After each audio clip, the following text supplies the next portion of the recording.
Hello दोस्तों, आप सभी लोगों से एक रिक्वेस्ट है कि कृपया वीडियो को लाइक करें और चैनल को सब्सक्राइब करें और कमेंट करना मत भूलिए। आप लोगों की टिप्पणी पढ़ के हमें प्रेरणा मिलती है। आपके समर्थन के लिए धन्यवाद। अध्याय 121 मुसीबत। सम्राट जो का मकबरा शाही महल के अंदर नहीं था, बल्कि इसके नीचे था। जब वे सभी शाही महल के प्रवेश द्वार में प्रवेश कर गए, तो यह उनके दृष्टि क्षेत्र में दिखाई देने वाला एक आलीशान शाही महल नहीं था, बल्कि यह एक समतल भूमि का विस्तार था। ऐसा लग रहा था कि अन्य लोग शुरू से ही इस दृश्य से अवगत थे। वे बिल्कुल भी नहीं रुके या उन्हें कोई आश्चर्य नहीं हुआ, और वे जमीन पर पास के काले प्रवेश द्वार की ओर भागने से पहले बिल्कुल भी धीमे नहीं हुए। जब उसने यांग ये के आश्चर्य को देखा, तो किन शियुए ने समझाया, मेरे ग्रैंड किन साम्राज्य के पूर्वज ने इतने साल पहले सम्राट जो से यही लड़ाई लड़ी थी। क्या आप कल्पना कर सकते हैं कि दो सम्राट क्षेत्र के विशेषज्ञों के बीच लड़ाई कितनी भयानक होगी। इसलिए शाही महल उनकी लड़ाई से पहले ही खंडहर में तब्दील हो गया था। यांग ये ने जब यह सुना तो वह बहुत भावुक हो गया और उसने अपने दिल में सोचा, यह है सम्राट क्षेत्र की ताकत। अगर मेरे पास भी सम्राट क्षेत्र के विशेषज्ञ की ताकत होती, तो क्या मुझे फूल महल से डरना पड़ता। थोड़ी देर बाद यांग ये ने गहरी सांस ली और उसने ऐसी अवास्तविक चीजों के बारे में सोचना बंद कर दिया। प्रवेश द्वार की ओर चलने से पहले उसने अपने हाथ में तलवार पर अपनी पकड़ मजबूत कर ली। अब वह सिर्फ दो काम करना चाहता था। पहला, एक ऐसी शक्ति स्थापित करना जो उसकी मदद कर सके, और दूसरा, अपनी ताकत को बेहतर बनाने के लिए कड़ी मेहनत करना ताकि वह असेंशन रैंकिंग में अपना रास्ता बना सके और असेंशन टोकन प्राप्त कर सके।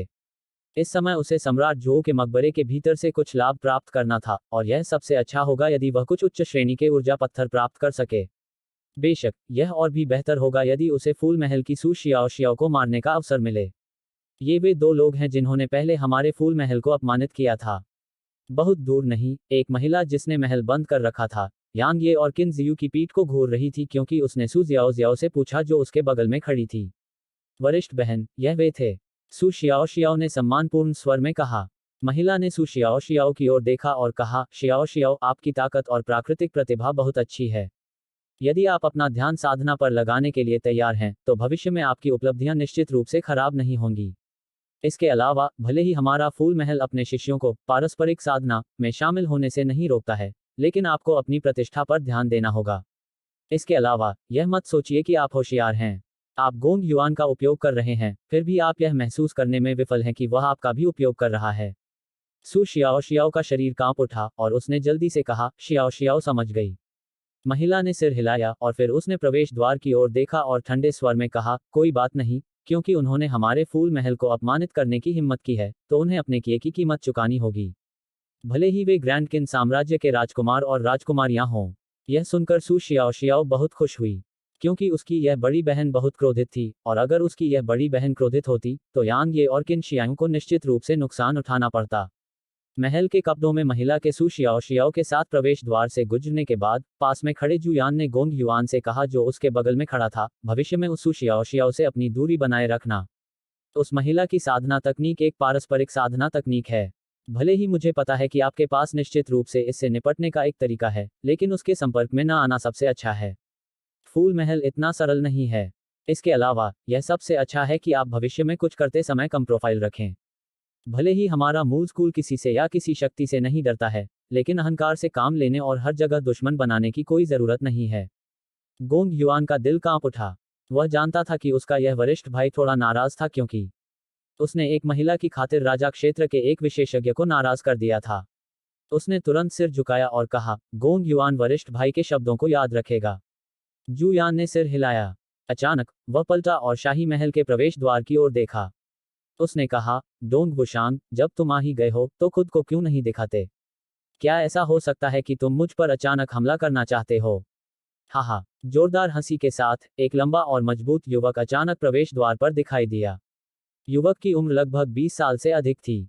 उसने एक लंबा लबादा पहना हुआ था जो नीले और सफेद रंग का मिश्रण था, और उसकी पीठ पर एक काली तलवार एक कोण पर लटकी हुई थी। डोंग बुशांग नाम का यह व्यक्ति जुयान के पास पहुंचा और मुस्कुराते हुए बोला, मुझे कभी उम्मीद नहीं थी कि भाई जू मुझे अंत में नोटिस करेंगे। ऐसा लगता है कि एक साल तक एक दूसरे को न देखने के बाद भाई जू की ताकत में फिर से काफी सुधार हुआ है। क्यों न हम एक दूसरे से मुकाबला करने का मौका तलाशें? जुयान ने मुस्कुराते हुए कहा, मुझे कभी उम्मीद नहीं थी कि तलवार संप्रदाय ने भाई डोंग को भेजा है। ओह, ठीक है। मेरी जानकारी के अनुसार भूत संप्रदाय का भूत भुजा पहले ही सम्राट जो के मकबरे में प्रवेश कर चुका है। अगर भाई डोंग नहीं चाहते कि आपके तलवार संप्रदाय के वे 3 शिष्य नष्ट हो जाएं, तो बेहतर होगा कि आप जल्दी करें, अन्यथा केवल 3 लाशें ही बचेंगी। यह सुनते ही डोंग बुशांग के हाव भाव बदल गए और फिर उसने धीमी आवाज में कहा, भाई जू, इस बार आपका मूल स्कूल मेरे तलवार संप्रदाय और भूत संप्रदाय के बीच के मामलों में हस्तक्षेप नहीं करेगा, है ना? तुम क्या सोचते हो? जूयान मुस्कुराया और फिर चुप हो गया। फिर वह अपने पीछे 4 अन्य लोगों को कब्र के प्रवेश द्वार की ओर ले गया। काफी देर के बाद डोंग बुशांग ने गहरी सांस ली और कब्र के प्रवेश द्वार की ओर चल दिया।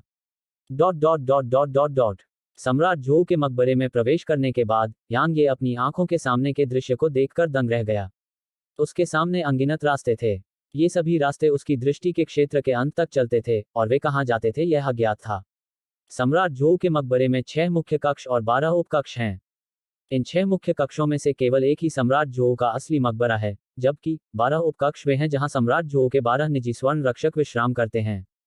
चलो 6 मुख्य कक्षों को भूल जाते हैं और यह पर्याप्त है यदि हम 12 उपकक्षों में से एक को खोजने में सक्षम हैं। हालांकि यह भी बहुत मुश्किल है। किन जियू ने चलते समय यांग ये को सम्राट झोऊ के मकबरे के बारे में एक व्याख्या दी। साम्राज्य की एक राजकुमारी के रूप में शाही घराने के पास इस मकबरे से संबंधित सभी प्रासंगिक जानकारी थी, इसलिए वह इससे काफी परिचित थी। हमें 6 मुख्य कक्षों के बारे में क्यों भूलना चाहिए? यांग ये हैरान था। 6 मुख्य कक्ष संभवतः वह स्थान है जहां सम्राट झोऊ और सम्राट झोऊ के लिए महत्वपूर्ण लोग आराम करते हैं। इसलिए दफन खजाने निश्चित रूप से साधारण नहीं होंगे। क्या आप मुझे इसके बारे में भूल जाने के लिए नहीं कहते हैं, क्योंकि 6 मुख्य कक्ष पहले से ही 6 महान शक्तियों और ग्रैंड किन साम्राज्य द्वारा पूरी तरह से लूट लिए गए हैं, या? किन शियुए ने अपना सिर हिलाया और कहा, यहाँ तक 6 महान शक्तियां और मेरा ग्रैंड किन साम्राज्य भी इन 6 मुख्य कक्षों और 12 उपकक्षों को खोजने में असमर्थ रहे, तो वे उन्हें कैसे लूट सकते थे? जैसे कि वह जानती थी कि यांग ये क्या पूछेगा, उसने आगे कहा, क्योंकि यह मकबरा उस शेंगोंग माओ द्वारा बनाया गया था और उसने इन कक्षों को छिपाने के लिए सर्वोच्च दिव्य क्षमताओं का उपयोग किया था। जब तक कोई ऐसा थेरगिस्ट नहीं आता जो थेरग्यू को जानता हो और थेरग्यू में शेंगोंग माओ से बेहतर हो, अन्यथा एक सम्राट क्षेत्र विशेषज्ञ भी उन कक्षों का पता लगाने में असमर्थ होगा, जब तक कि वे इस मकबरे को नष्ट नहीं कर देते। किन शियुए के यह सब कहने के बाद यांग ये को समझ में आ गया था। 6 महान शक्तियों और ग्रैंड किन साम्राज्य ने सम्राट झोऊ के मकबरे को जनता के लिए खोलने का कारण सिर्फ इसलिए नहीं था कि वे अपने शिष्यों को शांत करना चाहते थे, बल्कि इसलिए भी था क्योंकि उन्हें उम्मीद थी कि एक स्वतंत्र साधक 6 मुख्य कक्षों और 12 उपकक्षों का पता लगाने में सक्षम हो सकता है। दुनिया में सभी प्रकार के प्रतिभाशाली लोग थे, इसलिए कौन जानता था कि कोई थुरगिस्ट वास्तव में प्रकट हो सकता है।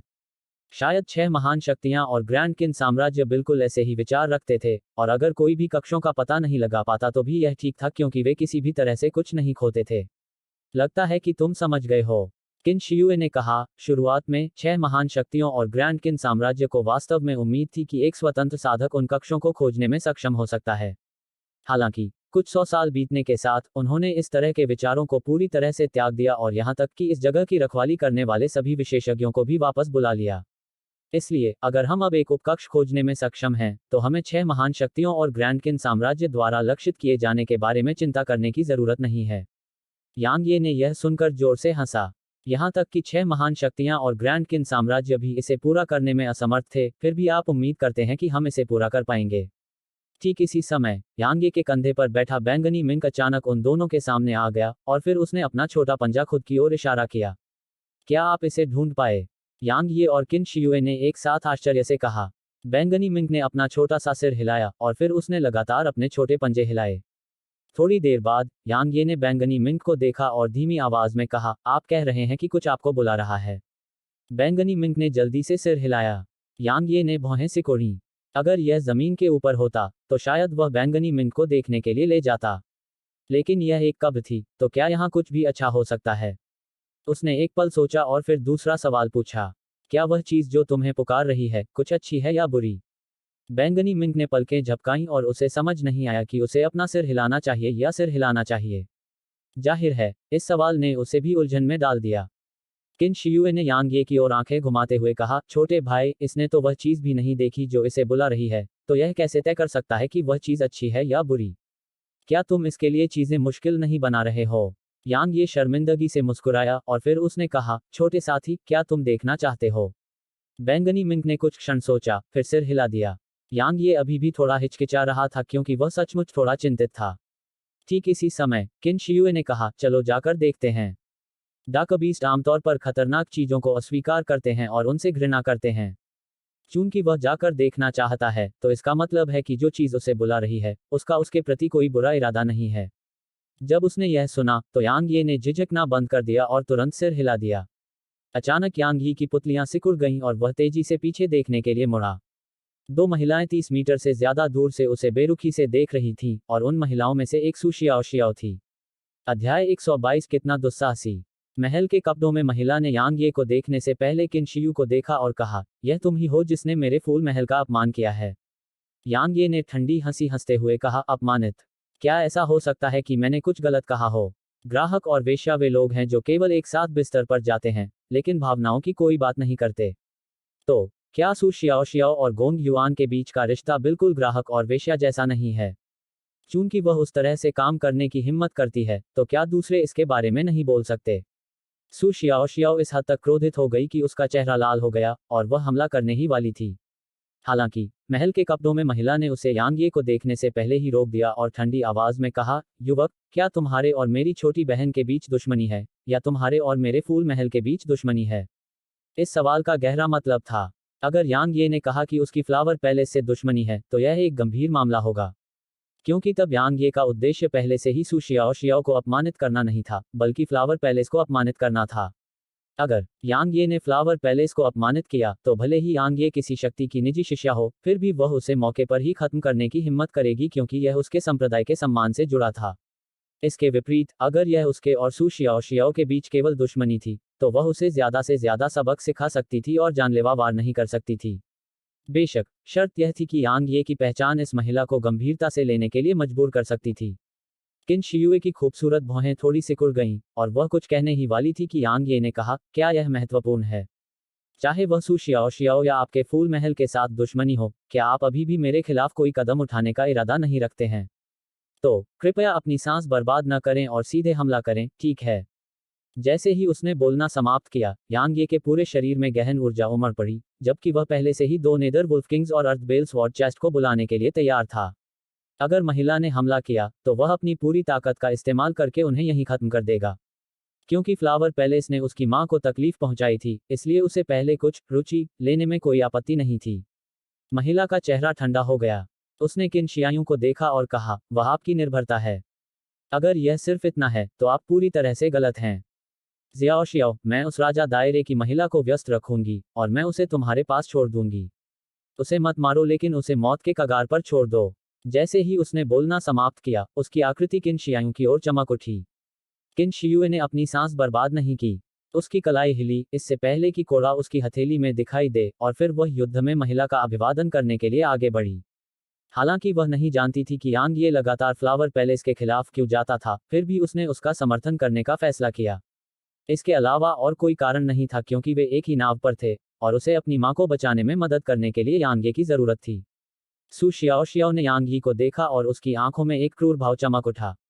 उसने कहा, मैं तुम्हारी जीभ और लिल ब्रदर काट दूंगी, और तुम्हें। अगर तुम लड़ना चाहती हो, तो चलो लड़ो। यह सब बकवास क्या है? यांग ये ने उसे बीच में रोका और उस पर हमला कर दिया। हम्फ, सु शियाओ शियाओ ने ठंडी आवाज में कहा।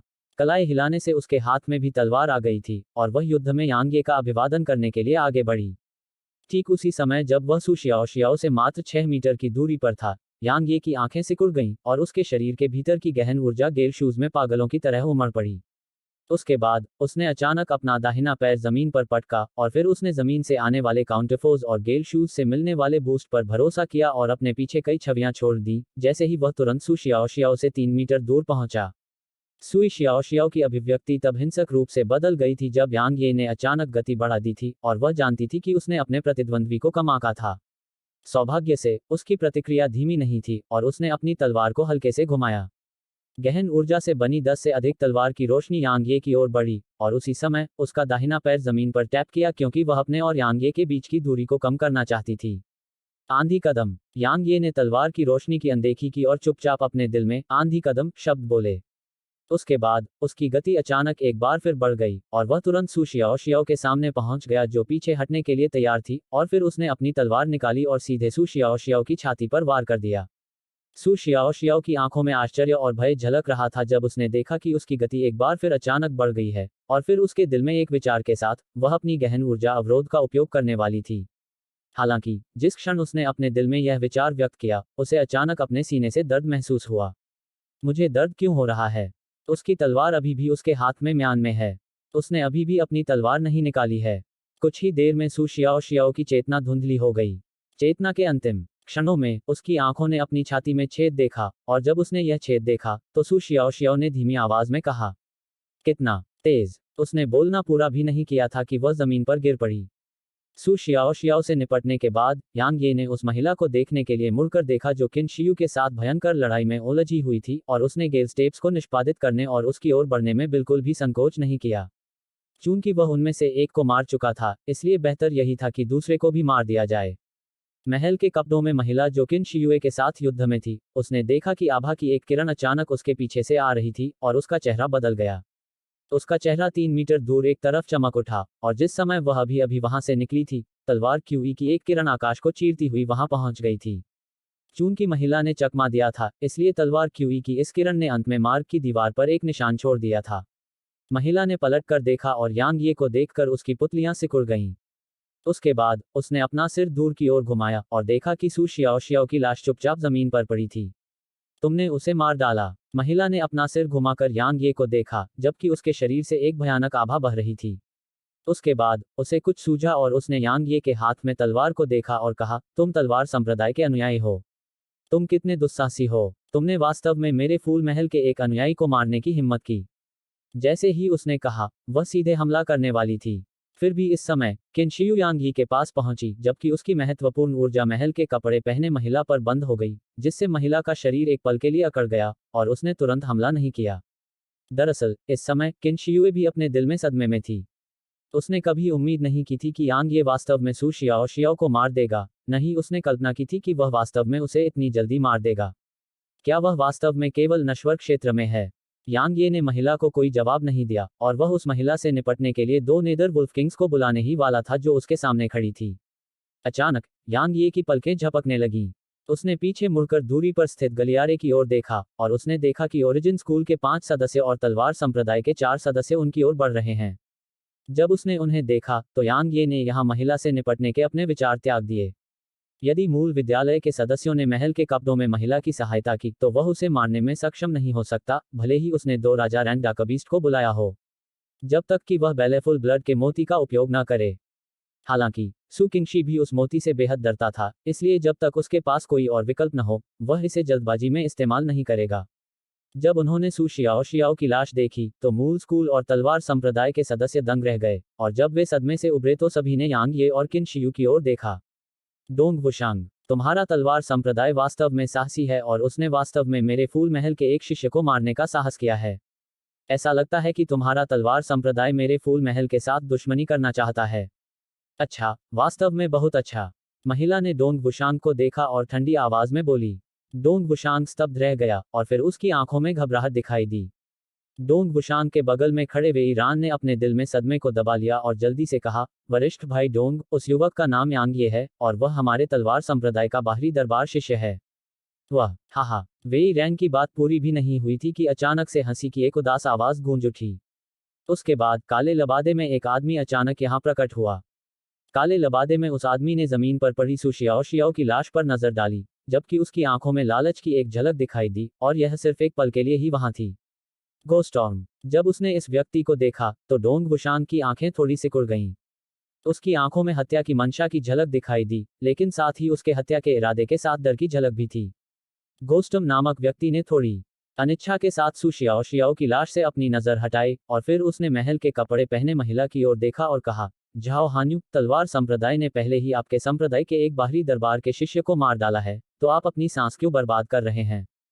क्यों न हम सेना में शामिल हों और यहाँ मौजूद तलवार संप्रदाय के सभी शिष्यों का वध कर दें, ठीक है? झाओ हान्यू नामक महिला की आंखें सिकुड़ गईं, और वह थोड़ा लुभाने लगी। डोंग वुशांग ने जब यह देखा तो उसके चेहरे पर भाव बदल गए। अगर 2 किंग रियल्म विशेषज्ञ एक साथ आ गए, तो यह ऐसी चीज नहीं थी जिसके खिलाफ वह जा सकता था। इसलिए उसने तुरंत और जल्दी से कहा, वरिष्ठ बहन झाओ, मेरे तलवार संप्रदाय का फूल महल के प्रति बिल्कुल भी बुरा इरादा नहीं है। तो निश्चित रूप से कुछ गलतफहमी है। संक्षेप में, मैं निश्चित रूप से आपको एक स्पष्टीकरण दूंगा, ठीक है? एक स्पष्टीकरण, झाओ हान्यू ने ठंडे स्वर में कहा, तो अपने तलवार संप्रदाय के उस बाहरी दरबार के शिष्य को मुझे सौंप दो ताकि मैं उससे निपट सकूं, ठीक है? दरअसल, वह भूत संप्रदाय के साथ मिलकर काम नहीं करना चाहती थी क्योंकि उसे भूत संप्रदाय के काम करने का तरीका बिल्कुल पसंद नहीं था। हालांकि, अगर तलवार संप्रदाय ने उसे संतोषजनक स्पष्टीकरण नहीं दिया, तो उसे अभी भूत संप्रदाय के साथ मिलकर काम करने में कोई आपत्ति नहीं थी। डोंग बुशांग ने गहरी सांस ली और फिर यांग ये और किन शियुए की ओर देखा जो बगल में खड़े थे। किन शियुए को देखकर उसकी पलकें झपक गईं और उसने तुरंत पूछा, तुम कौन हो? किन शियुए ने मुस्कुराते हुए कहा, मैं तलवार संप्रदाय का अनुयायी नहीं हूं, इसलिए आपको मेरी ओर कोई ध्यान देने की जरूरत नहीं है। डोंग बुशांग ने किन शियुए पर गहरी नजर डाली और फिर उसने यांग ये को देखा और धीमी आवाज में कहा, तुमने सु शियाओ शियाओ को क्यों मारा? क्या तुम नहीं जानते कि तुम्हारे कार्यों के कारण हमारा तलवार संप्रदाय फूल महल का दुश्मन बन जाएगा? इसका मुझसे क्या लेना देना है? यांग ये ठंडी हंसी हंसा। डोंग बुशांग का चेहरा उतर गया। अध्याय 123 आक्रमण। क्या तुम्हें पता है तुम किससे बात कर रहे हो? डोंग बुशांग ने गुस्से से कहा। जूनियर भाई यांग, यह स्काई पीक से सीनियर भाई डोंग बुशांग हैं और वे इस बार हमारे समूह का नेतृत्व करने वाले व्यक्ति हैं। वेई रैन ने जल्दी से किनारे से समझाया। वह यांग ये के स्वभाव के बारे में जानता था और उसे बहुत डर था कि यांग ये डोंग बुशांग के साथ संघर्ष में प्रवेश करेगा। यांग ये ने मुस्कुराते हुए कहा, इससे पहले इस वरिष्ठ भाई डोंग बुशांग ने कहा था कि वह फ्लावर पैलेस को स्पष्टीकरण देगा। मैं वास्तव में जानना चाहता हूं कि वरिष्ठ भाई डोंग बुशांग फ्लावर पैलेस को किस तरह का स्पष्टीकरण देने का इरादा रखता है। क्या वह चाहता है कि मैं अपनी जान देकर इसकी कीमत चुकाऊं? तुमने फूल महल के एक शिष्य को क्यों मारा? डोंग बुशांग ने एक बार फिर पूछा। यांग ये ने कहा, यह वे लोग थे जिन्होंने पहले हमला किया था। वह देखना चाहता था कि तलवार संप्रदाय का यह आंतरिक दरबारी शिष्य इस मामले से कैसे निपटेगा। डोंग बुशांग ने भौहें सिकुड़ी और फिर वह झाओ हान्यू को देखने के लिए मुड़ा। हालांकि, बाद वाले ने उसे जवाब नहीं दिया और बस बगल में खड़े घोस्टरम को देखता रहा। जब उसने यह देखा, तो डोंग बुशांग ने एक गहरी सांस ली और फिर वह यांग ये को देखने के लिए मुड़ा और फिर उसने कहा, कोई बात नहीं, फूल महल के एक शिष्य पर हमला करके उसे मारना तुम्हारा गलत काम था। यह कैसा रहेगा? मैं तुम्हें नहीं मारूंगा, लेकिन मुझे तुम्हारी साधना को कमजोर करना होगा। क्या तुम्हें कोई आपत्ति है? वह अपने ही संप्रदाय के किसी शिष्य के खिलाफ कोई कदम नहीं उठाना चाहता था, लेकिन वह झाओ हान्यू को घोस्टरम के साथ सेना में शामिल होते देखना भी नहीं चाहता था, क्योंकि अगर ऐसा हुआ, तो शायद वे सभी आज यहां मर जाएंगे। डोंग बुशांग की बात सुनकर वेई रैन की अभिव्यक्ति बदल गई। यांग ये वह व्यक्ति था जो तलवार सेवक पैगोडा के 21वें स्तर से गुजरा था। ऐसी प्राकृतिक प्रतिभा और क्षमता वाला शिष्य ऐसा व्यक्ति नहीं था जिसे उसके सामने खड़ा यह वरिष्ठ भाई आदेश दे सके। वेई रैन अभी बोलने ही वाला था कि यांग ये ने उससे पहले ही बोल दिया और पूछा, तो आपके अनुसार केवल वे ही मुझे मार सकते हैं, लेकिन मैं उन्हें नहीं मार सकता? हम्फ। इस बीच झाओ हान्यू ने ठंडे स्वर में गुर्राहट की और उपहास के साथ बोला, डोंग बुशांग, मुझे कभी उम्मीद नहीं थी कि तुम अपने तलवार संप्रदाय के एक भी बाहरी दरबार के शिष्य को नियंत्रित करने में सक्षम नहीं हो। मैंने वास्तव में अतीत में तुम्हारे बारे में बहुत अच्छा सोचा था। जुयान ने हल्के से हंसते हुए कहा, भाई डोंग, आप वाकई बहुत दयालु हैं। यहां तक कि एक छोटा सा बाहरी दरबारी शिष्य भी आपकी अवहेलना करने और आपका विरोध करने की हिम्मत कर सकता है। आप वाकई एक वरिष्ठ भाई होने में असफल हैं। झाओ हान्यू, डोंग बुशांग स्पष्ट रूप से आपको स्पष्टीकरण देने में असमर्थ है। चूंकि यह ऐसा है, तो क्यों ना हम सेना में शामिल हों और यहां मौजूद तलवार संप्रदाय के शिष्यों से निपटें। आप क्या सोचते हैं? घोस्टम, जो लगातार शो देख रहा था, अचानक बोला। डोंग बुशांग की अभिव्यक्ति उनके द्वारा उपहास किए जाने के कारण अत्यंत अप्रिय थी और उसने तुरंत एक ठंडी आवाज में कहा, यांग ये, चाहे जो भी हो, फूल महल के एक शिष्य को मारना तुम्हारा गलत काम था। हमारे तलवार संप्रदाय को फूल महल के साथ दुश्मन बनने से रोकने के लिए मुझे तुम्हारी साधना को अपंग करना होगा और तुम्हें फूल महल को सौंपना होगा। संप्रदाय के लिए, मैं व्यक्तिगत रूप से संप्रदाय को स्पष्टीकरण दूंगा। जैसा कि उसने कहा, डोंग बुशांग ने यांग ये के खिलाफ एक चाल चलने का इरादा किया। हा, यांग ये अचानक जोर से हंसने लगा। वह कुछ देर हंसा, फिर बोला, तो यह तलवार संप्रदाय का एक आंतरिक दरबारी शिष्य है। यह पता चला है कि तलवार संप्रदाय के आंतरिक दरबारी शिष्य बहुत ही घृणित हैं। कोई आश्चर्य नहीं कि तलवार संप्रदाय 6 महान शक्तियों में सबसे नीचे है। यह कितना हास्यास्पद है। मेरी साधना को अपंग बना दो और मुझे फूल महल के हवाले कर दो। डोंग बुशांग, तुम खुद को क्या समझते हो? जैसे ही उसने बोलना समाप्त किया, यांग ये ने डोंग बुशांग के बोलने की प्रतीक्षा नहीं की और उसने अपनी तलवार निकाली और बिजली के बोल्ट की तरह तेजी से वार किया। यांग ये की आवाज सुनकर डोंग बुशांग पहले तो स्तब्ध रह गया, फिर गुस्से से भड़क उठा। जब वह आगे बढ़ने ही वाला था तो उसने कभी नहीं सोचा था कि उसके सामने खड़ा यह नश्वर क्षेत्र का खोजकर्ता उस पर हमला करेगा। इसके अलावा उसने कभी नहीं सोचा था कि यांग ये की तलवार की गति वास्तव में इतनी तेज होगी। सौभाग्य से यह इतनी तेज नहीं थी कि उसके पास प्रतिरोध करने की क्षमता न हो। उसके पास इस बारे में सोचने का समय नहीं था। डोंग बुशांग की आकृति पीछे की ओर चमकी और यांग ये की तलवार के वार से बच गई, जो बिजली की तरह ऊपर की ओर चली गई। हालांकि ठीक उसी समय जब उसका पैर जमीन पर पड़ा, एकदम पीले हाथों की एक जोड़ी अचानक उसके पीछे दिखाई दी और उसकी पीठ की ओर बढ़ी। यह पता चला कि घोस्टम ने भी जल्दबाजी में हमला किया था। तभी यांग ये ने अपनी तलवार निकाली और डोंग बुशांग पर वार कर दिया। यह घोस्टॉर्म है, वरिष्ठ भाई डोंग, सावधान। जब उन्होंने यह दृश्य देखा तो वेई रैन और उसके पीछे तलवार संप्रदाय के शिष्य डर से पीले पड़ गए। डोंग बुशांग के हाव भाव भी हिंसक रूप से बदल गए। उसने तेजी से अपने दाहिने पैर से जमीन पर जोर से ठोकर मारी और घोस्टरम के अचानक हमले से बचने के लिए उसका शरीर तुरंत आसमान में उड़ गया। हालांकि डोंग बुशांग के कंधे से अचानक ताज़ा खून की एक धार फूट पड़ी। यांग ये ने डोंग बुशांग का पीछा नहीं किया और अपना पहला हमला पूरा करने के बाद दूसरा हमला नहीं किया। हालांकि वह वास्तव में डोंग बुशांग को मारना चाहता था, लेकिन वह सू किंगशी के कारण घोस्टरम के साथ सेना में शामिल नहीं हुआ। घोस्टरम का अचानक हमला विफल हो जाने पर वह मन ही मन चिल्लाया, कितना डक है। वह हमला जारी रखना चाहता था, लेकिन यह स्पष्ट था कि उसके पास अब कोई मौका नहीं था, क्योंकि तलवार संप्रदाय के अन्य सदस्य डोंग बुशांग के चारों ओर चक्कर लगा चुके थे। घोस्टरम ने अपने हाथ पर लगा ताज़ा खून चाटा और फिर यांग ये की ओर देखा और कहा, छोटे भाई, यह वाकई बहुत तेज हमला था। चूंकि डोंग बुशांग तुम्हें सौंपना चाहता था, तो क्यों ना हम सेना में शामिल हो जाएं। ठीक है, तुम्हारे साथ वह सुंदरी भी है। तलवार संप्रदाय के इन सभी सदस्यों का सफाया करने के लिए हम तीनों के सेना में शामिल होने के बारे में तुम क्या सोचते हो? यांग ये, तुमने वास्तव में संप्रदाय को धोखा देने का साहस किया। तुम कितने दुस्साहसी हो। डोंग बुशांग ने यांग ये को गुस्से से भरे स्वर में बोलते हुए देखा। उसने कभी उम्मीद नहीं की थी कि तलवार संप्रदाय का यह बाहरी दरबार शिष्य वास्तव में उस पर हमला करने की हिम्मत करेगा। इसके अलावा वह इस हमले के कारण घोस्टरम के आश्चर्यजनक हमले से लगभग मर चुका था। इससे वह हैरान और क्रोधित हो गया। मैंने संप्रदाय को धोखा दिया। यांग ये खुद को हंसने से रोक नहीं पाए और उन्होंने कहा, डोंग बुशांग, मैं यांग ये तलवार संप्रदाय का शिष्य नहीं हूं, इसलिए मुझे गद्दार कैसे माना जा सकता है। जहां तक मैं तलवार संप्रदाय का शिष्य नहीं हूं, तो आपको बस अपने स्काई पीक में तलवार कमांडिंग एल्डर से पूछना होगा। इसके अलावा मेरे और इस महान सुंदरी झाओ के बीच की दुश्मनी आपका कोई काम नहीं है और न ही इसका तलवार संप्रदाय से कोई लेना देना है, इसलिए दूसरे लोगों के काम में अपनी नाक घुसाना बंद करें। आप तलवार संप्रदाय के शिष्य नहीं हैं। डोंग बुशांग ने आश्चर्य से कहा, और वेई रैन और उसके पीछे खड़े अन्य लोगों के चेहरे पर भी आश्चर्य और उलझन थी। यह और भी अच्छा है कि आप तलवार संप्रदाय के अनुयायी नहीं हैं। युवा भाई, क्यों न हम सेना में शामिल हो जाएं और तलवार संप्रदाय के इन सदस्यों का सफाया कर दें। घोस्टरम ने एक बार फिर आमंत्रित किया। चूंकि आप तलवार संप्रदाय के शिष्य नहीं हैं, तो आप वास्तव में कौन हैं? आपको मेरे फूल महल के एक शिष्य को मारने की हिम्मत किसने दी? झाओ हन्यू ने यांग ये को देखा, जबकि उसने धीमी आवाज में पूछा। यांग ये ने घोस्टरम और झाओ हान्यू को कोई जवाब नहीं दिया। उसने पलटकर किन शियायू से कहा, चलो चलें। मौजूदा परिस्थितियों में वह झाओ हान्यू को मारने में पूरी तरह असमर्थ था, इसलिए यहां और अधिक समय तक रहना केवल समय की बर्बादी होगी।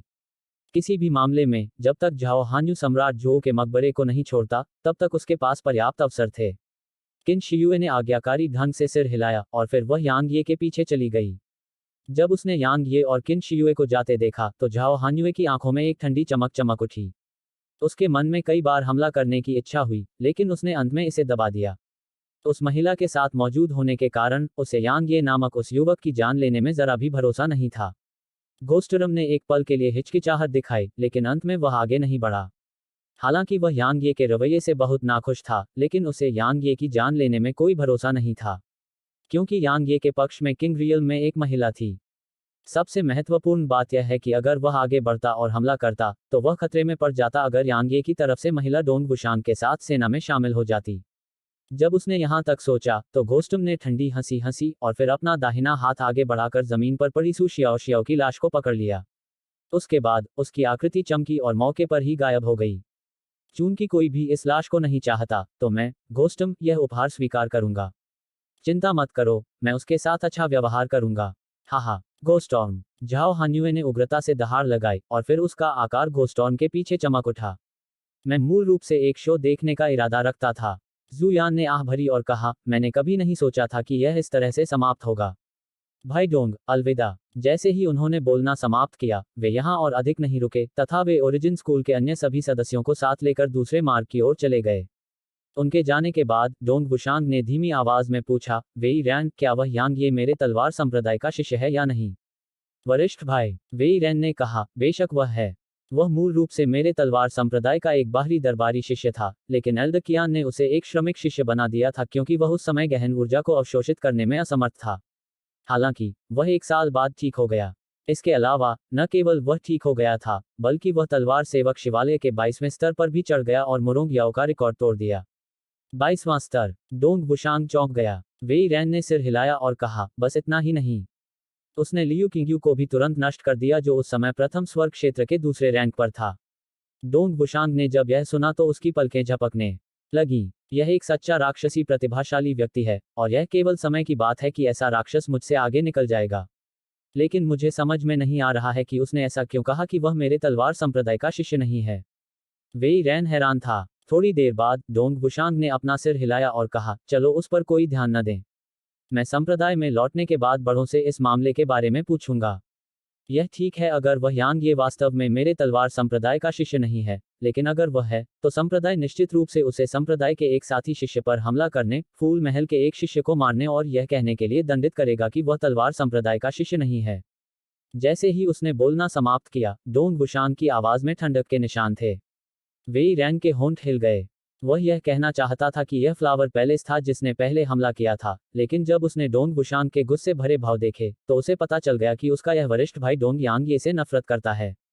इसलिए उसने तुरंत ही वह बात वापस निगल ली जो वह कहना चाहता था। अध्याय 124 अंततः स्वतंत्र। क्या मेरे चेहरे पर कुछ है? यांग ये ने किन जियू को देखा जो उसे घूर रहा था और यह सवाल पूछा। जब से वे चले गए थे तब से अब तक किन जियू लगातार उसे घूर रहा था, और यह देखकर वह थोड़ा हैरान हो गया। किन शियुए ने पलकें झपकाईं और फिर उसने गंभीरता से कहा, छोटे भाई, वास्तव में बड़ी बहन के मन में अब तुम्हारे लिए भावनाएं हैं। इससे पहले यांग ये के दृढ़ निश्चयी और निर्दयी कार्यों ने उसकी उम्मीदों को पार कर दिया था। वह बिना किसी हिचकिचाहट के अपनी मर्जी से हत्या कर देता था और उसे ऐसे व्यक्ति के साथ सहयोग करना पसंद था। क्या तुम्हारा प्यार इतना सस्ता है? यांग ये उसकी बकवास पर कैसे विश्वास कर सकता था? किन शियुए मुस्कुराए और उसने उस विषय पर बात जारी नहीं रखी। उसने कहा, छोटे भाई, अभी से उनके प्रति आपके रवैये के आधार पर, भले ही आप तलवार संप्रदाय के अनुयायी न हो, फिर भी आपको इसके साथ किसी तरह का रिश्ता रखना चाहिए। तो आपने तलवार संप्रदाय के उस अनुयायी पर बिना किसी रोक टोक के हमला क्यों किया? बेशक बड़ी बहन सिर्फ उत्सुक है। यांग ये एक क्षण के लिए चुप रहा और फिर बोला, मैं तलवार संप्रदाय का शिष्य था। क्या इसका मतलब यह है कि अब तुम एक नहीं हो? क्यों? किन जियू की आंखें घबराहट से भर गईं। क्योंकि मुझे तलवार संप्रदाय से बाहर निकाल दिया गया था। यह भी सही नहीं है, सटीक रूप से कहें तो मुझे तलवार संप्रदाय द्वारा स्वीकार नहीं किया गया है।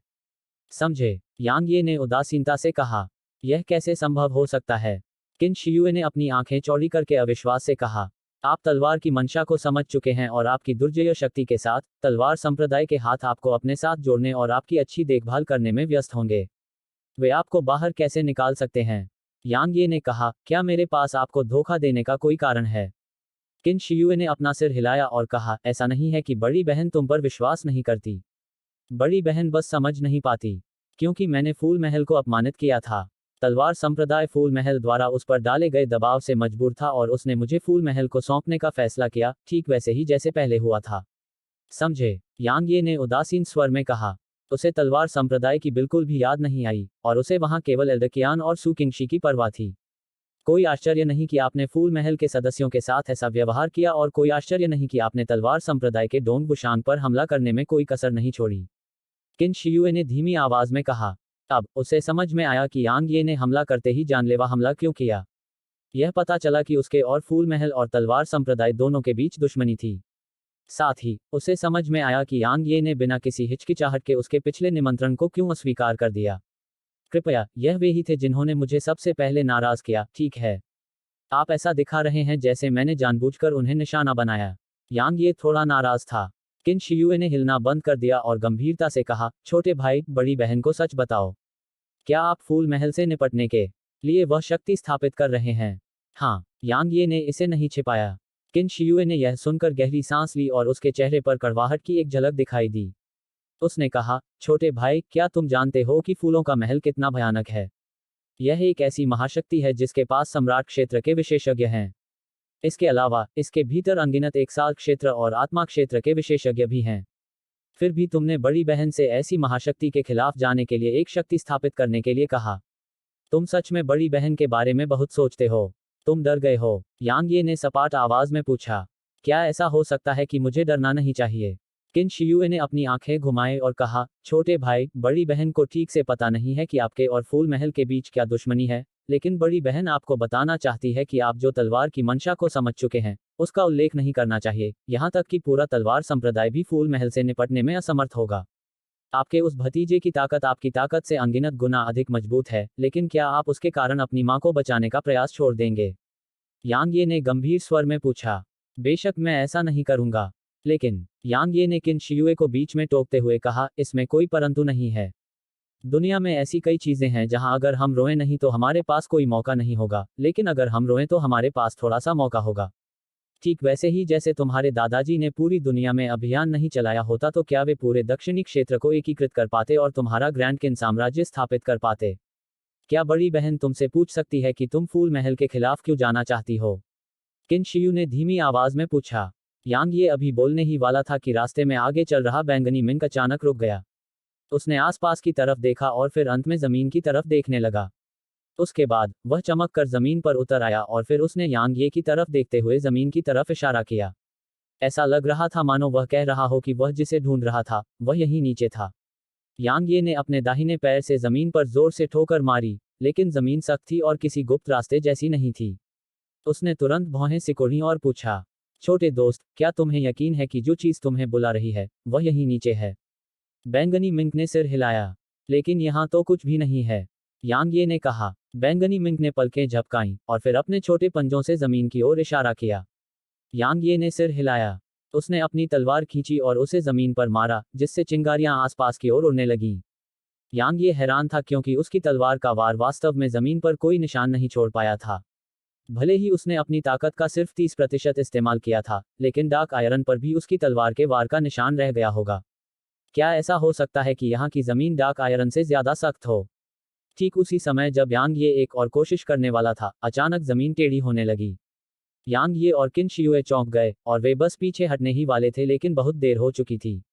उनके चारों ओर की दुनिया घूम गई और उनकी चेतना धुंधली हो गई। Dot dot dot. कुछ समय बाद यांग ये ने अपनी आंखें खोलीं और फिर जल्दी से बगल की ओर देखा। सौभाग्य से बैंगनी मिंक और किन जियू दोनों अभी भी यहाँ थे। यह कहाँ है? यांग ये ने आसपास के माहौल को देखते हुए पूछा। इस समय वे एक गुप्त कक्ष में थे। कक्ष बेहद आलीशान था और इसकी दीवारें सभी प्रकार के अजीब और चमकते रत्नों से सजी हुई थीं। अचानक यांग यी की पुतलियां सिकुड़ गईं, क्योंकि उसने देखा कि आसपास की दीवारों पर तावीजों के निशान बड़े पैमाने पर अंकित थे। कुछ ही देर में यांग यी की नजर दीवार से हटकर कमरे के बीच में चली गई। कमरे के बीच में एक ताबूत चुपचाप पड़ा था और उस पर भी तावीज के घने निशान बने हुए थे। यह संभवतः 6 मुख्य कक्षों में से एक है। किन शियुए ने कक्ष के केंद्र में ताबूत को देखा और धीमी आवाज में कहा, तो यह पता चला है कि 6 मुख्य कक्ष तावीज संरचनाओं द्वारा छिपे हुए हैं। कोई आश्चर्य नहीं कि 6 महान शक्तियों और ग्रैंड किन साम्राज्य के सदस्य उन्हें खोजने में असमर्थ थे। किसने सोचा होगा कि ये 6 मुख्य कक्ष वास्तव में मार्गों के नीचे छिपे होंगे? ठीक इसी समय बैंगनी मिंक ने अचानक अपना छोटा पंजा बढ़ाया और ताबूत की ओर इशारा किया। यांग ये ने मुंह में लार भरकर पूछा, तुम कह रहे हो कि जिस चीज ने तुम्हें पुकारा था वह ताबूत के अंदर है? बैंगनी मिंक ने सिर हिलाया। यांग ये और किन शियुए ने एक दूसरे को देखा और दोनों के चेहरे पर गंभीरता आ गई। ताबूत के अंदर की चीज छोटे बच्चे को पुकार रही थी, तो क्या इसका मतलब यह नहीं है कि ताबूत के अंदर की चीज जिंदा है? ठीक इसी समय बैंगनी मिंक ने ताबूत की ओर पुनः इशारा किया और फिर अपने छोटे पंजे से कुछ बार इशारा किया। यांग ये ने पूछा, आप यह कह रहे हैं कि उसने हमें ताबूत खोलने में मदद करने के लिए कहा था? बैंगनी मिंक ने सिर हिलाया। यांग ये ने ताबूत पर नजर डाली। अब जाकर उसे एहसास हुआ कि ताबूत के ढक्कन और ताबूत के शरीर के बीच के हिस्से से धीरे धीरे कई अजीबोगरीब तावीज के निशान बह रहे थे। जाहिर है, इन तावीज के निशानों का इस्तेमाल ताबूत के अंदर रहस्यमयी जीवों को दबाने के लिए किया गया था। यह रहस्यमयी जीव क्यों था? इसका कारण यह था कि यांग ये यह निर्धारित करने में असमर्थ था कि यह इंसान है या डार्क बीस्ट। फिलहाल यांग ये के सामने एक समस्या थी, उसे खोलना था या नहीं। अगर उसने खोला और ताबूत के अंदर मौजूद व्यक्ति की नीयत खराब थी, तो वे तीनों वाकई मौत के मुंह में चले गए होते। लेकिन अगर उसने उसे नहीं खोला, तो वह थोड़ा नाराज हो जाएगा। आखिरकार, वह पहले ही यहाँ आ चुका था। इसे खोलो। इस बीच, किन शियुए ने धीमी आवाज में कहा, इसमें चाहे जो भी हो, क्योंकि यह हमें यहाँ लाने में सक्षम था, तो इसे हमसे निपटने का कोई तरीका तो पता ही होगा। लेकिन चूंकि इसने हमें कुछ नहीं किया और इस रहस्यमयी छोटे से व्यक्ति के साथ संवाद करने में सक्षम है, जिससे उस छोटे से व्यक्ति को इससे घृणा महसूस न हो, तो इसका मतलब है कि ताबूत के अंदर मौजूद चीज का हमारे प्रति कोई बुरा इरादा नहीं है। छोटे साथी, क्या वास्तव में इसका हमारे प्रति कोई बुरा इरादा नहीं है? यांग ये ने बैंगनी मिंग से पूछा। बैंगनी मिंग ने पलकें झपकाईं, लेकिन सिर नहीं हिलाया और न ही सिर हिलाया। जाहिर है, इस सवाल ने उसे परेशान कर दिया था। यांग ये ने जब उस छोटे से लड़के के खोए हुए चेहरे को देखा तो वह अपनी हंसी रोक नहीं सका और फिर उसने चिंता करना और झिझकना बंद कर दिया और ताबूत की ओर चल पड़ा। भले ही ताबूत के अंदर की चीज उनके प्रति बुरी नीयत रखती हो, लेकिन जब तक वह ताबूत के अंदर कोई सम्राट क्षेत्र विशेषज्ञ नहीं था, तब तक उसके पास इससे निपटने का एक तरीका था। आखिरकार, उसके पास कुछ दुर्जय तकनीक तावीज थे जो उसके गुरु ने उसे दिए थे और पल ऑफ बेलेफुल ब्लड जो एक साल क्षेत्र विशेषज्ञ की जान को खतरे में डाल सकता था। यांग ये ताबूत से पहले पहुंच गया और उसने ताबूत पर लगे घने तावीज के निशानों को देखा। उसके बाद, उसने एक गहरी सांस ली, झिझकना बंद किया और ताबूत का ढक्कन खोलने से पहले अपनी तलवार खींची। टकराना। ढक्कन तुरंत हट गया और उसी समय, यांग ये का शरीर पीछे हट गया, तथा उसके चेहरे पर पूरी तरह से सतर्कता का भाव प्रकट हुआ। ओह, मैं अंततः आजाद हूँ। 2 सांसों से भी कम समय के बाद, ताबूत के भीतर से एक मधुर, सुंदर और लुभावनी आवाज सुनाई दी। अध्याय 125 शांग राजवंश की राजकुमारी। थोड़े खुले कपड़े पहने एक महिला धीरे धीरे ताबूत के भीतर से तैरती हुई आई, और जब उसने महिला का रूप देखा, तो यांग ये की सांस रुक गई, जबकि उसके पूरे शरीर में खून का बहाव बढ़ गया। महिला की उम्र करीब 20 साल थी। उसके खूबसूरत बाल परतों में घुंघराले थे जो एक बन के साथ खत्म हो रहे थे।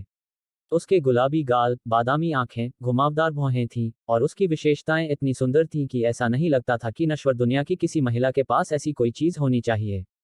खास तौर पर उसकी आंखें जो लोमड़ी की आंखों से भी ज्यादा आकर्षक थीं। ऐसा लगता था जैसे उन आंखों में अजीब जादुई शक्तियां थीं, और वे ऐसी शक्ति उत्सर्जित करती थीं जो दिल को मोहित कर देती थी, जिससे दूसरे लोग अपनी नजरें उससे हटाने को तैयार नहीं होते थे। महिला हवा में रुक गई और लालच से गहरी सांस ली। इस हल्की हरकत से यांग ये का पूरा शरीर गर्म हो गया क्योंकि जैसे ही महिला ने सांस ली, उसके सामने खुली हुई 2 पहाड़ियां हल्के से हिलने लगीं। तो, यांग ये जिसने ऐसी चीजों का अनुभव सिर्फ एक बार ही किया था, इसका विरोध कैसे कर सकती थी? किन शियुए की सांस भी इस महिला ने छीन ली थी। उसने कभी नहीं सोचा था कि दुनिया में वास्तव में इतना सुंदर व्यक्ति मौजूद है। उसे लगा कि उसका अपना रूप बहुत खूबसूरत है, लेकिन जब उसकी तुलना उसके सामने तैरती हुई महिला से की गई, तो चाहे वह रूप हो या आकृति, वह थोड़ी कमतर थी। भले ही वह इसे स्वीकार करने के लिए थोड़ा अनिच्छुक थी, लेकिन तथ्य वास्तव में ऐसा ही था। हवा में तैरती हुई महिला ने अचानक यांग यी की ओर देखा, फिर उसने पलकें झपकाईं, और उसकी संकीर्ण और लंबी आंखों में आकर्षण के ऐसे निशान दिखाई दिए, जो किसी की भी आत्मा को मोह लेते थे। वह वास्तव में एक अद्वितीय सुंदरता है। यांग ये ने गहरी सांस ली, जबकि उसकी तलवार की मंशा बाहर निकल आई। अपनी तलवार की मंशा का उपयोग करने के बाद, यांग ये का दिमाग तुरंत साफ हो गया, और भले ही उसका दिल फिर से उस महिला को देखने पर थोड़ा तेज हो गया, लेकिन उसने अभी तक ऐसा शर्मनाक रूप नहीं दिखाया जैसा उसने अभी दिखाया था। महिला की आंखों में आश्चर्य की एक झलक दिखाई दी जब उसने देखा कि यांग ये की आंखें साफ थीं, और फिर उसके लाल लाल होंठ थोड़े खुल गए जब उसने कहा, तलवार का इरादा। मुझे कभी उम्मीद नहीं थी कि नश्वर क्षेत्र में आप जैसे गहन व्यक्ति वास्तव में तलवार के इरादे को समझ सकते हैं। कितना दिलचस्प है। उसकी आवाज नर्म और मधुर थी, और इसने दूसरों को ऐसा महसूस कराया जैसे वे गर्मियों की हवा के नीचे नहा रहे हों। इस बीच, किन शियुए ने पूछा, क्या सीनियर इतने सालों पहले के शांग राजवंश की महारानी है, दाजी?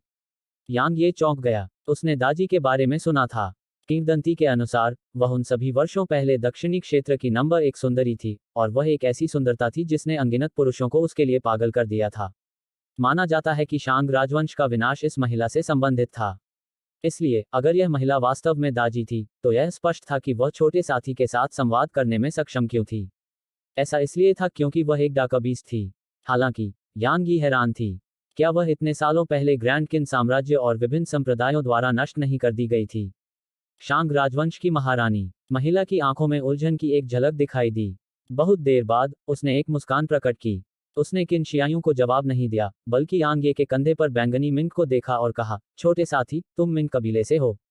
ओह, रुको, तुम्हारे वंश का दबाव मुझे भी थोड़ा डरा देता है।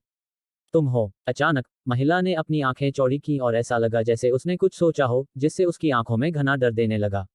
बैंगनी मिंक पलकें झपका रहा था, जबकि उसकी आंखों में बैंगनी रोशनी की एक किरण चमक रही थी, और ऐसा लग रहा था कि वह महिला को चेतावनी दे रहा है। यांग ये ने बैंगनी मिंक को गले लगाने के लिए अपना हाथ बढ़ाया, और उसके छोटे से सिर को सहलाते हुए उसने थोड़ा दुख के साथ कहा, छोटे साथी, हम एक दूसरे को काफी लंबे समय से जानते हैं, फिर भी तुम हमेशा मुझे अपनी उत्पत्ति के बारे में बताने के लिए तैयार नहीं रहे। क्या तुम मुझे अपना दोस्त नहीं मानते? बैंगनी मिंक ने जल्दी से अपना सिर हिलाया और अपने छोटे पंजों से यांग ये के चेहरे को रगड़ा, फिर उन्हें हिलाना शुरू कर दिया। जैसे ही उसने थोड़ा चिंतित बैंगनी मिंक को देखा, यांग ये मुस्कुराया और कहा, ठीक है, मैं तुम्हारे साथ मजाक कर रहा था। मुझे बताओ कि तुम्हें कब सही समय लगता है, ठीक है? बैंगनी मिंक ने सिर हिलाया। इस बीच महिला ने कहा, छोटे दोस्त, भले ही इस बच्चे ने 17 साल की उम्र में तलवार की मंशा को समझ लिया है, लेकिन इसे असाधारण नहीं माना जा सकता। इसलिए अगर तुम उसके साथ रहोगे तो तुम्हारा कोई भविष्य नहीं है। तुम मेरे साथ क्यों नहीं आते? यांग ये का चेहरा काला पड़ गया जब उसने यह सुना, क्योंकि यह महिला वास्तव में उसकी आंखों के सामने ही उससे बैंगनी मिंक छीनने की कोशिश कर रही थी। इसके अलावा उसने उसे इस तरह से नीचा भी दिखाया। अगर मुझे पता होता कि ऐसा होगा, तो मुझे उसे अभी बाहर नहीं जाने देना चाहिए था। बैंगनी मिंक ने महिला को तिरस्कार से देखा। वह यांग ये के कंधे पर झपटा और अपने छोटे छोटे पंजों से यांग ये के कानों को रगड़ने लगा, और उसने महिला पर कोई ध्यान नहीं दिया। यांग ये मन ही मन खुश था। वह छोटा सा साथी अभी भी मेरे सबसे करीब है। महिला मुस्कुराई और बैंगनी मिंक के रवैये पर कोई आपत्ति नहीं जताई। उसने यांग ये की ओर देखा और कहा, बच्चे, चूंकि यह तुम्हारा अनुसरण करने के लिए तैयार है, तो यह तुम्हारा सौभाग्य है। याद रखो, तुम्हें इसके साथ बुरा व्यवहार नहीं करना चाहिए, समझे? वरिष्ठ, मुझे लगता है कि आपको पहले कुछ कपड़े पहनने चाहिए। यांग ये ने बहुत गंभीर तरीके से सुझाव दिया।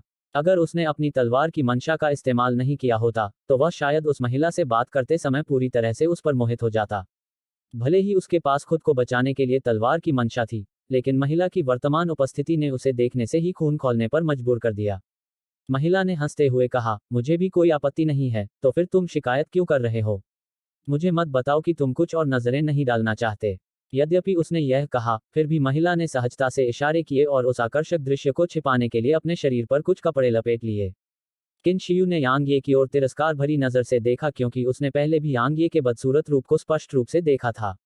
यांग ये ने किन शियाओं की नजरों की अनदेखी की और उसने महिला की ओर देखा और कहा, वरिष्ठ, मैंने पहले ही ताबूत खोल दिया है और वरिष्ठ को बचा लिया है। इसलिए अगर और कुछ नहीं है, तो कृपया हमें जाने दें। तुम मुझे याद दिला रहे हो कि मैं तुम्हारे लिए अपनी जिंदगी का एहसानमंद हूँ। महिला ने यांग ये की तरफ देखते हुए नकली मुस्कान दी। यांग ये अपनी असलियत उजागर होने से शर्मा गया और उसने कहा, मैंने सिर्फ एक उंगली उठाई थी। यह कुछ भी नहीं था। महिला ने कहा, मुझे खुद को मुक्त करने के लिए मूल रूप से 1 या 200 साल और चाहिए थे, फिर भी मुझे कभी उम्मीद नहीं थी कि आप सभी वास्तव में यहाँ आएंगे। बेशक, यह मुख्य रूप से यह छोटा सा साथी है। मैंने सम्राट जोऊ के मकबरे में प्रवेश करने के क्षण से ही इसकी आभा को महसूस किया।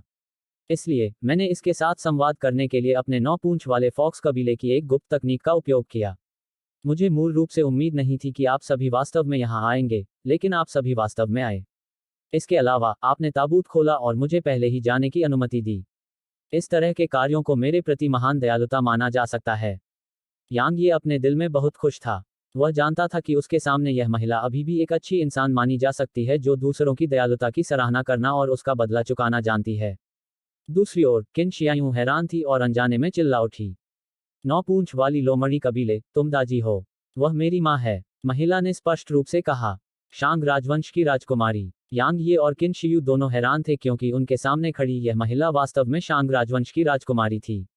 हालांकि वे दोनों इस बात से हैरान थे कि शांग राजवंश की राजकुमारी ताबूत में क्यों लेटी हुई थी। महिला ने अचानक पूछा, क्या अब दुनिया ग्रैंड किन साम्राज्य की है? किन शियुए का दिल कांप उठा। शांग राजवंश को ग्रैंड किन साम्राज्य के हाथों नाश किया गया कहा जा सकता है। चूंकि यह महिला शांग राजवंश की राजकुमारी है, इसलिए वह निश्चित रूप से ग्रैंड किन साम्राज्य से बेहद नफरत करती है। अगर उसे मेरी पहचान के बारे में पता चल गया, तो यह महिला शायद मुझे जाने नहीं देगी। भले ही मैं उसकी ताकत को नहीं देख पा रहा हूं, लेकिन यह निश्चित रूप से राजा दायरे से आगे निकल गई है। वर्तमान में दक्षिणी क्षेत्र एकीकृत हो चुका है और केवल ग्रैंड किन साम्राज्य ही इस पर शासन करता है। यांग ये ने धीमी आवाज में कहा, यह एकीकृत है? महिला ने पूछा, तो फिर मूल विद्यालय के बारे में क्या? क्या वह संप्रदाय अभी भी मौजूद है? जब उसने ओरिजिन स्कूल का जिक्र किया तो महिला की आवाज में ठंडक थी। यांग ये ने जवाब दिया, हाँ हाँ। ओरिजिन स्कूल वर्तमान में दक्षिणी क्षेत्र की 6 महान शक्तियों में शीर्ष शक्ति है। महिला चुप हो गई और कुछ सोचने लगी। हालांकि यांग ये जानती थी कि यह निश्चित रूप से कुछ भी अच्छा नहीं था क्योंकि उसका चेहरा ठंड से ढका हुआ था। इस बीच बैंगनी मिंक ने यांग ये के कान को छुआ और फिर वह यांग ये के शरीर में चमक उठी, इससे पहले कि वह लेट जाए और गहन ऊर्जा के कुंड में खर्राटे लेने लगे। जब उन्होंने उस छोटे से साथी को यांग यी के शरीर में प्रवेश करते देखा तो बगल में खड़ी महिला ने अचानक अपनी आंखें चौड़ी कर ली और उसकी आंखें सदमे से भर गईं। किन शियुए इस दृश्य से बेहद हैरान थी। हालांकि वह इस बात को लेकर बहुत उत्सुक थी कि वायलेट मिंक और नेदर वुल्फ किंग कहाँ चले गए, लेकिन उसने पूछना जारी नहीं रखा क्योंकि यांग ये ने उसे बताने से इनकार कर दिया था। उसने बस यही सोचा कि यह डार्क बीस्ट्स के पास मौजूद किसी तरह की दिव्य तकनीक है। लेकिन इस महिला के हाव भाव के आधार पर उसे लगा कि शायद यह इतना आसान नहीं था। यांग ये ने अपने दिल में चिल्लाया जब उसने महिला की हैरान अभिव्यक्ति देखी, और उसने खुद से कहा, लिटिल फेलो, अगर तुम सोना चाहते थे तो कम से कम थोड़ी देर इंतजार कर सकते थे। कहाँ गया वह? महिला ने पूछा। यांग ये ने पलकें झपकाईं और कहा, यह इसकी दिव्य तकनीक है। मुझे भी इस बारे में ज्यादा यकीन नहीं है, लेकिन अगली बार मैं इसे पूछने में आपकी मदद करूंगी। बकवास। महिला ने गाली देते हुए अपना चेहरा चमकाया और सीधे यांग ये के सामने आ गई। उसके बाद उसने अपना सुंदर हाथ यांग ये की छाती पर रखा और सीधे यांग ये के शरीर की जांच करने लगी। यांग ये की अभिव्यक्ति बदल गई। उसने अपनी तलवार खींची और सामने खड़ी महिला पर वार करने में संकोच नहीं किया। इसके अलावा उसने खुद को रोकने की हिम्मत नहीं की और अपनी तलवार की मंशा सहित अपनी पूरी ताकत का इस्तेमाल किया। उसकी तलवार की मार की गति बिजली की तरह तीव्र थी और उसे नंगी आंखों से देख पाना असंभव था। हालांकि यह वास्तव में एक ऐसी तेज तलवार का वार था जिसे 2 निष्पक्ष और दोषरहित उंगलियों द्वारा रोक दिया गया और थाम लिया गया। अध्याय 126 कितनी प्यारी पूंछ है। यांग यी की पुतलियां सिकुड़ गईं जब उसने देखा कि उसकी तलवार वास्तव में उसकी 2 उंगलियों द्वारा पकड़ी गई थी। कितनी भयानक ताकत। वह जानता था कि वह उसके लिए बिल्कुल भी उपयुक्त नहीं था और वह बस घातक रक्त के मोती का उपयोग करने वाला था। ठीक इसी क्षण महिला को कुछ समझ में आया और उसकी आंखें अचानक चौड़ी हो गईं और उसने कहा, यह कैसे संभव हो सकता है? यह कैसे संभव हो सकता है? उसने बोलना समाप्त भी नहीं किया था कि वह यांग ये के शरीर में प्रवेश करने का इरादा रखती है। ठीक इसी समय यांग ये के शरीर से एक अदृश्य शक्ति अचानक विस्फोटक रूप से बाहर निकली और उसने महिला को तुरंत उड़ा दिया। यांग ये दंग रह गया और किन शियुए जो बस आगे बढ़ने ही वाली थी, वह भी दंग रह गई। जैसे ही बैंगनी रंग का मिंक यांग यी के सामने आया, बैंगनी रंग की रोशनी की एक किरण चमक उठी और फिर एक भयावह और अदृश्य दबाव की किरण ने आकाश और पृथ्वी को ढक लिया और वह महिला की ओर बढ़ी। रुको, महिला ने जल्दी से कहा, मेरा कोई बुरा इरादा नहीं है। यांग ये ने गुस्से में भरे बैंगनी मिंक को अपनी बाहों में जकड़ लिया और फिर उसने महिला की ओर देखा और धीमी आवाज में कहा, इसका क्या मतलब था?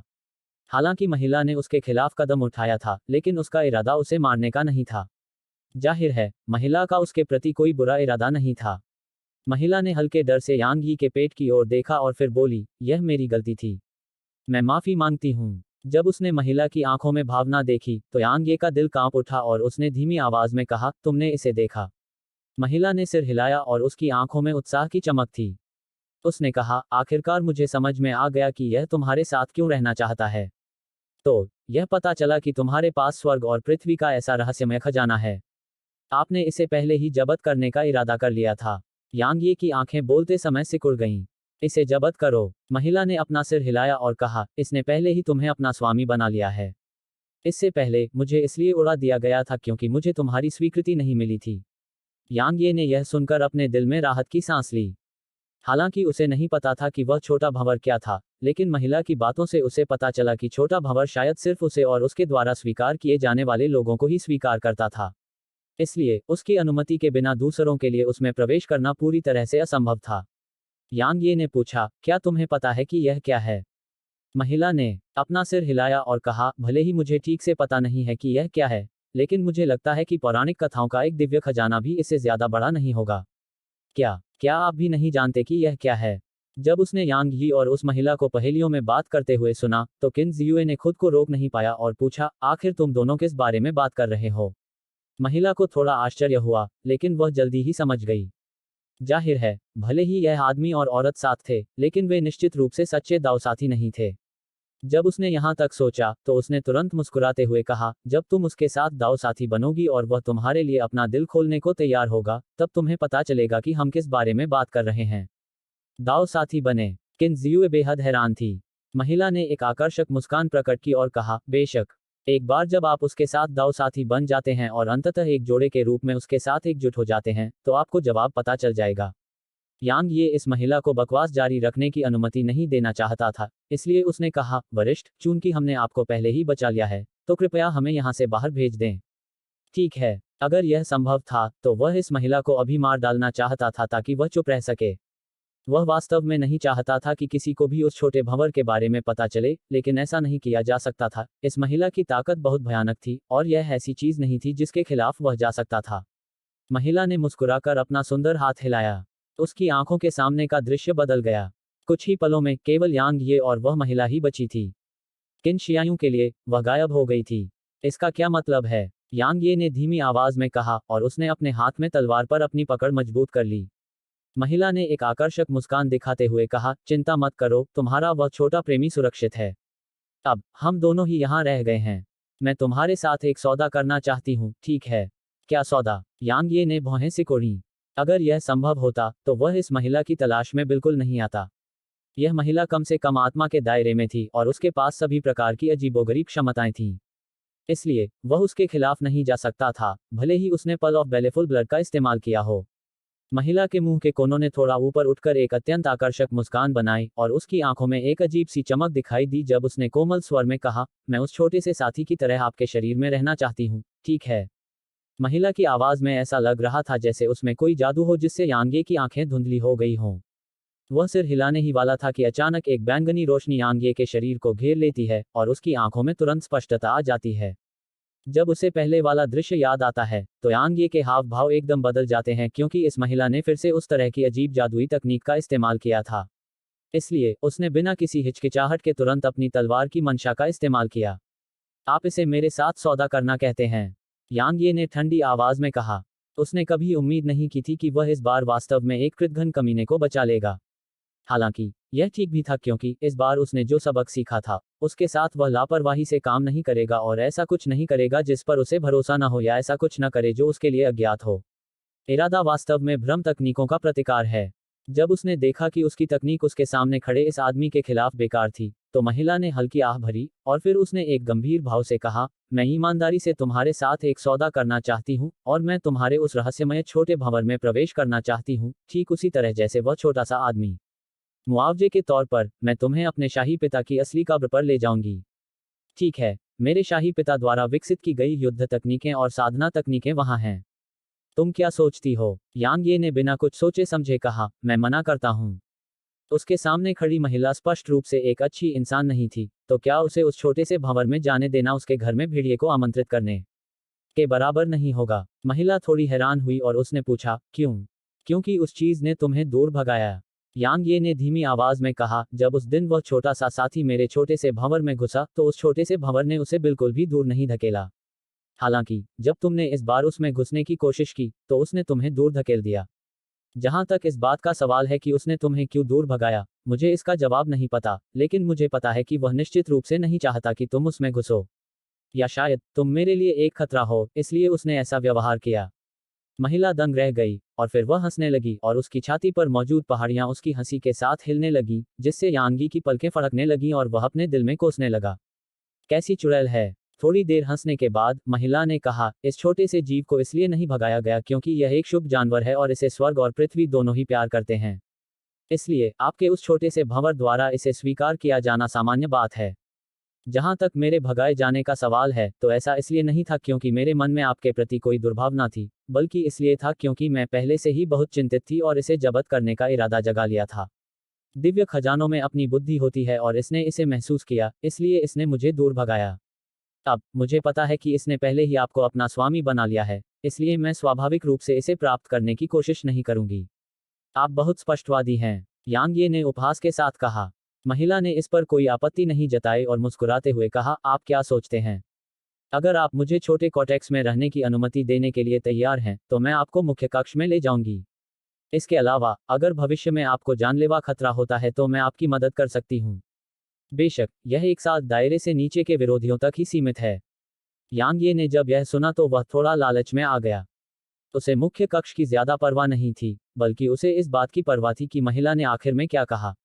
अगर एक साल दायरे से नीचे का कोई विशेषज्ञ उसके खिलाफ कोई कदम उठाता है, तो यह महिला उसकी मदद करेगी। सीधे शब्दों में कहें तो यह भविष्य में स्पिरिट दायरे में एक अंगरक्षक रखने के बराबर था। उसके लिए लड़ने वाले ऐसे विशेषज्ञ के बारे में सोचकर ही वह उत्साहित हो गया। हालांकि यांग ये अभी भी समझदार था और तुरंत सहमत नहीं हुआ। इस मामले के बहुत बड़े निहितार्थ थे और वह वास्तव में इस महिला पर पूरी तरह से भरोसा करने में असमर्थ था। उसने नेदर वुल्फ किंग्स को अपने वोटेक्स डैंटियन में रहने दिया क्योंकि छोटा साथी उन्हें रोक सकता था। हालांकि छोटा साथी अभी इस महिला को दबाने में स्पष्ट रूप से असमर्थ था। इसलिए अगर महिला का इरादा बुरा था तो वह खतरे में होगा। थोड़ी देर बाद यांग ये ने पूछा, तुम मेरे छोटे से भंवर में क्यों प्रवेश करना चाहते हो? महिला थोड़ी झिझक रही थी। हालांकि जब उसने यांग ये की सतर्क निगाह देखी तो उसका दिल कांप उठा। वह जानती थी कि अगर उसने कुछ भी छिपाया तो उसके सामने खड़ा यह युवक निश्चित रूप से उसके साथ सहयोग करने के लिए सहमत नहीं होगा। इसलिए उसने तुरंत ईमानदारी से कहा, क्योंकि तुम्हारा वह छोटा सा भंवर मेरी साधना की गति को बेहतर बना सकता है। मैं अब 400 से अधिक वर्षों से ग्रैंड प्रेसेप्टर द्वारा सीलबंद हूं। भले ही मेरी साधना कम नहीं हुई है, लेकिन इसमें सुधार भी नहीं हुआ है। अगर मैं 3 साल के समय में एक साल दायरे में आगे बढ़ने में असमर्थ हूं तो मैं नष्ट हो जाऊंगी, क्योंकि मेरे पास जीवन के केवल 3 साल ही बचे हैं। यांग ये ने भौहें सिकोड़ते हुए पूछा, सिर्फ इसी वजह से? यह इसलिए भी है क्योंकि अब मेरे पास जाने के लिए कोई जगह नहीं है। महिला ने मुस्कुराते हुए कहा, इस साल के बाद कोई मुझे बाहर निकालने आता, लेकिन मैं पहले ही बाहर आ गई हूं। दूसरे शब्दों में, ग्रैंड प्रीसेप्टर की व्यवस्था में एक बदलाव आया है। इसका मतलब यह भी है कि मैं केवल आपके साथ ही जा सकती हूं। यांग ये ने उसकी बात को नजरअंदाज कर दिया। वह अभी भी थोड़ा हिचकिचा रहा था और उसे इस बात पर संदेह था कि क्या उसे उस महिला को छोटे से भंवर में जाने देना चाहिए। अगर तुम्हें डर है कि मैं उस भंवर में रहते हुए तुम्हें नुकसान पहुंचाऊंगी, तो तुम बिल्कुल निश्चिंत हो सकती हो, क्योंकि दिव्य खजानों में अपनी बुद्धि होती है। अगर मैंने तुम्हारे प्रति हानिकारक विचार जगाने की हिम्मत की, तो वह निश्चित रूप से खुद ही मेरे खिलाफ कदम उठाएगा। महिला ने खुशी से मुस्कुराते हुए कहा। यांग ये चुप हो गया और उसने अपने दिल में सोचा, अगर यह महिला एक साल दायरे में चढ़ने में सक्षम है, तो उस समय मैं उससे अपनी मां को बचाने में मदद करने के लिए कह पाऊंगा। भले ही वह मेरी मां को बचाने में असमर्थ हो, मेरे पास फ्लावर पैलेस के खिलाफ एक तुरुप का पत्ता होगा। अन्यथा मैं वास्तव में नहीं जानता कि मैं फ्लावर पैलेस जैसे विशालकाय के खिलाफ कब जा पाऊंगा, अगर मैं पूरी तरह से अपनी ताकत पर भरोसा करता हूं। जब उसने यहां तक सोचा तो यांग ये ने झिझकना बंद कर दिया और कहा, मैं सहमत हूं। यह सुनकर महिला बहुत खुश हुई। उसका चेहरा चमक उठा और वह 9 पूंछ वाली एक सफेद लोमड़ी में बदल गई और यांग ये के सामने आ गई। जब वह यांग ये के शरीर में प्रवेश करने वाली थी, यांग ये ने उसे गले लगा लिया और उसकी पूंछ को छू लिया। उसने मुस्कुराते हुए कहा, कितनी प्यारी लोमड़ी है, कितनी प्यारी पूंछ है, तुम मौत को निमंत्रण दे रहे हो। जब यांग ये ने लोमड़ी की पूंछ को छुआ, तो सफेद लोमड़ी का शुद्ध सफेद फर तुरंत गुलाबी रंग से ढक गया, और फिर एक भयंकर चीख जो शर्मिंदगी का एक कतरा लेकर आई, यांग ये के कानों में गूंजी। हेलो दोस्तों, आप सभी लोगों से एक रिक्वेस्ट है कि कृपया MP स्टोरी बॉय चैनल को सब्सक्राइब करें और वीडियो को लाइक करें। कमेंट करना मत भूलिए। धन्यवाद।